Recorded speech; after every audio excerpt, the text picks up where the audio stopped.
송파경의 남희순 의원입니다. 장관님, 예.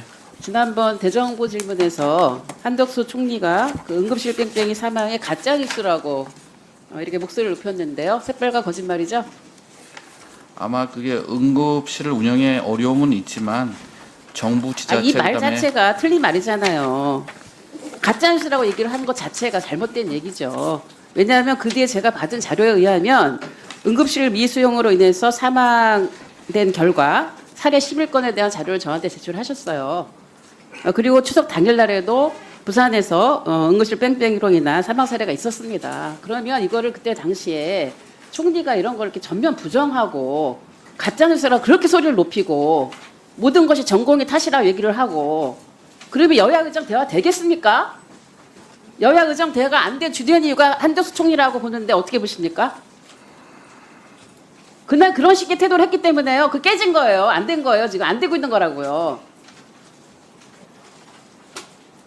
정말 저는 그 당시에 제가 질문을 할 때는 그 총리한테 질문을 할 때는 여야 의정이 잘 되기를 바라는 마음에서 총리에게 답변할 기회를 드린 거예요.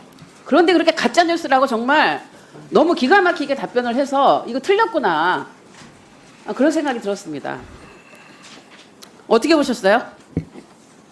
예, 그때 저는 총리께서 말씀하신 것은 응급실을 운영에는 어려움이 있지만은 지금 현재 그게 새로운 얘기입니까? 여태까지 응급실 운영 어려웠고요. 그리고 이번에 어쨌든 전공 이탈로 더 어려워진 거예요. 그래서 이런 문제 발생한 거라고요. 그럼 그걸 인정해야죠.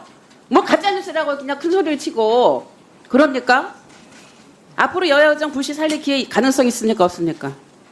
노력하고 있습니다. 어떻게 노력하고 있습니까? 맨날 뭐 대화하려고 하는데 안 되고 있다. 비상진료체계 하고 있다. 최선을 다하고 있다. 이런 얘기 하고 있잖아요. 이 정부의 정책 실패라고 하는 것이 이제 정말 더 이상 의료계와 국민의 희생으로 더 이상 유지 불가능합니다. 지금. 이거 얼마나 심각합니까? 지금. 이게 송구하다 미안하다 이런 말로 끝낼 수 있습니까? 똑같은 얘기 계속하고 있어요. 지금. 이거 지금 보통 재난이라고 하면은 소통과 신뢰가 중요한 거 아닙니까? 네, 맞습니다. 소통도 안 되고 신뢰도 깨졌어요. 그럼 어떻게 해야 돼요? 신뢰를 쌓도록 노력을 해야죠. 그렇게 영혼 없는 답변을 하십니까, 장관님? 오늘 하루 종일 그래요, 답변 태도가요. 도대체 이 재난 위기를 해결할 기미가 있는 것인지 아닌지 기가 막힙니다, 지금. 세간에는 그런 얘기가 있어요. 장관님이 책임을 지고 싶어도 못 지는 거 아닌가. 왜냐하면 2,000명 결정이 장관님이 한 게 아니거든요. 장관님이 했다라고 말은 했지만 사실 아니니까 자기가 한 일도 아닌데 책임질 게 없는 거예요, 지금. 누가 책임져야 돼요? 제가 책임지고 결정하는 아니, 장관님 2,000명 했으면 장관님 책임지고 그만두면 되는 거라고요. 그만 못 두시잖아. 왜 못 그만둡니까? 본인이 결정 안 했으니까 책임 못 지는 거죠, 지금. 이렇게 책임을 세상에 8개월 동안 온 국민이 지금 고통을 받아가면서 버티고 있는데 또 기다려달라. 최선을 다하고 있다. 이런 식의 영혼 없는 얘기 계속 하고 있다는 것 자체가 너무 기가 막힙니다. 어떻게 대한민국 공무원이 이렇게 얘기할 수 있습니까? 국민의 생명을 담보로 해서요. 대통령이 책임져야 되는 거 아닙니까? 이 상황까지 왔으면 왜 이렇게 지금 차관님, 장관님 손에서 해결할 일을 못하고 있습니까? 왜 여야 의정 테이블 안 된다고 생각하십니까? 의료계가 정부에 대한 신뢰가 부족해서 그런 것 같은데요. 더 설득을 하고 그래서 빨리 여야 의정 협의체가 발족될 수 있도록 아니 하겠습니다. 온갖 방법 지금 다 해봤잖아요. 저희들도 조마조마하면서 기다려가면서 정부가 좀 이걸 해결하기를 얼마나 기다리고 있는데요. 지금 몇 개월째입니까? 의원님도 좀 도와주십시오. 아니 도와드렸잖아요. 그랬더니 대정부질에서 엉뚱한 답변했잖아요. 이게 말이 됩니까?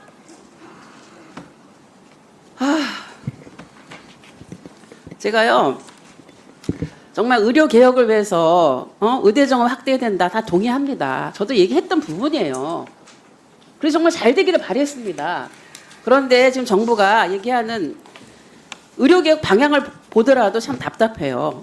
왜냐하면 의대 정원이 왜 합니까? 의대 정원? 지역 필수 공공의료 강화하려고 하는 거 아닙니까? 근데 여기는 사실은 사회적 배치 계획을 해야 됩니다. 그 사회적 배치 계획의 하나로서 저희가 지역 의사제를 얘기한 거 아닙니까? 그랬더니 정부에서 계약형 지역 의사제를 들고 나왔어요. 그런데 계약형 지역 의사제라고 하는 거는 사실 계약 파기하면 끝이에요. 그래서 저희가 10년 이상 장기적으로 복무하는 지역 의사제 도입해야 된다고 했는데 이게 법 제정되면은 그렇게 하실 겁니까? 법 제정에 적극 동의하실 겁니까?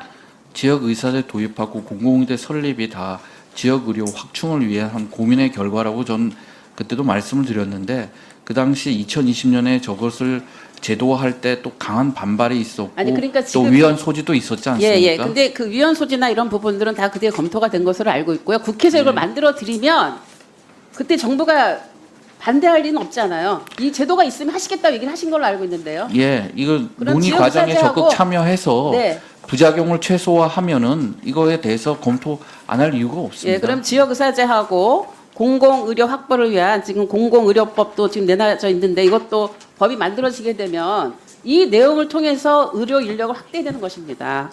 방향이 있어야죠. 그리고 제가 두 번째로 말씀드리고 싶은 것은 지금 사실은 그 상급 종합병원에 대한 진료 체계 개혁을 한다고 하는데 사실 보건의료 정책 패러다임 바꿔야 됩니다. 바꿔야 되는데 저는 이게 고비용 급성기 사후 치료 중심에서 사전 질병 예방으로 건강진전으로 전환을 해야 된다고 생각합니다. 그래서 상급 종합병원에 얼마를 쏟아 붓는다고 하는데 1차 의료 기반 강화해야 됩니다. 그리고 전국민 주치 제도라든지 여러 가지 이런 환자의 어떤 기본 권리를 보장하는 환자 기본법 이런 종합적으로 검토를 해야 돼요. 지금의 정부가 내놓는 의료개혁 방향은 지금 충분히 지금 검토가 안 된 얘기입니다. 지금 이런 부분 같이 검토하시겠습니까? 네, 1차 의료 기반 강화해야 된다는 말씀에 전적으로 동의를 하고요. 그렇기 때문에 가장 상층에 있는 상급 종합병원의 구조 전환 계획을 이번에 발표를 했고 그 밖에 이제 1차 의료 지역 의료 역량 확충을 위해서 제안하신 것도 잘 검토하도록 하겠습니다. 추가로. 네? 사태 오늘 의원들이 얘기했거든요. 마지막에 한번 고민하셔가지고 네. 책임진다는 자세로 최선을 다하겠습니다.